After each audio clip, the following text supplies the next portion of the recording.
मोजज़ा जेके पैगंबरन खां थियन उहे चार क़िस्म आहिनि। जो मोजज़ो इल्मी क़ुरान शरीफ, केर बि न क़ुरान शरीफ जहिड़ो न आणे सघंदो। अलाह चए थो आणियो कुल इन इज्तमाअतिल इंसु वल जिन्नु, चे इंसान जिन्न सभई गॾिजो क़ुरान जहिड़ो आणियो, पर ला यातून बिमिस्लि हाज़िल क़ुरान, हिन क़ुरान जहिड़ो आणे ई न सघंदो। तव्हांखे चैलेंज आहे। मालूम थियो त क़ुरान मोजज़ो आहे इल्मी, छो त अलाह खां सवाइ ॿियो को करे नथो सघे, को ठाहे नथो सघे, कंहिंजे वस में ई कोन्हे। इहो मोजज़ो इल्मी आहे क़ुरान। ॿियो मोजज़ो हिस्सी, हुज़ूर खे चयो त चंड टुकड़ा थिए, साईं जन पंहिंजी आंगुर खईं, इक़्तरबत अस्साअतु वन शक्कल कमर, चंड ॿ टुकड़ा थी पियो। शाम जे वापारियुनि ॾसियो त रसूलुल्लाह सल्लल्लाहु अलैहि वसल्लम जे आंगुर खणण सां चंड टुकड़ा थियो। रूहानी रसूलुल्लाह सल्लल्लाहु अलैहि वसल्लम जी हज़रत अबू हुरैरा आयो कि साईं दुआ घुरो, मुंहिंजी अम्मा मुस्लमान, हुज़ूर हथ खयां, दुआ घुरी बस कि अबू हुरैरा तमाम थधड़ो हूंदो, आस्ते वेंदो, एॾो डोड़ंदो पियो वञे, चे अबू हुरैरा स्पीड थी वई अथई, चे डोड़ंदो थो वञा त पुछां ॾिसां पहिरीं मदीने वारे मीर जी दुआ थी पुॼे मां वटि या पहिरीं मां थो पुॼां। उते जो पोतो दर खड़ाए, अमी चयोसि मां पंहिंजी साईं जी पाक थी वठां, हल लिबड़ा मूंखां अॻे ई मुंहिंजे महबूब जी दुआ उते पुॼी वई। इहो मोजज़ो रूहानी हो, हुज़ूर जी दुआ सां हज़रत अबू हुरैरा चयो मुंहिंजी अम्मा लाइ दुआ घुरो, अलाह हुनखे हिदायत ॾेई छॾी।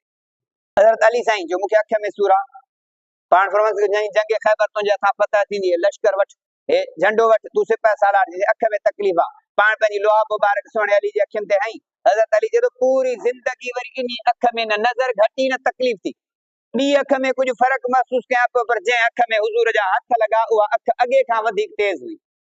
इहो हुज़ूर जो मोजज़ो रूहानी।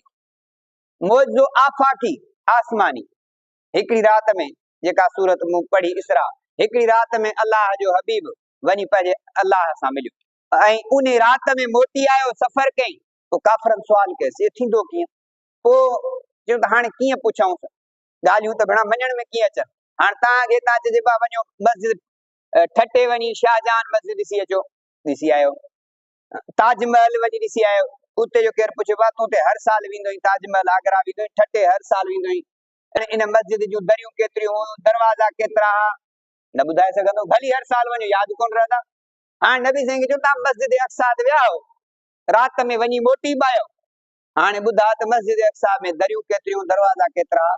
हुज़ूर फरमाए अहिड़ो सुवाल करे विधऊं जंहिंमें परेशानी वठी हुई।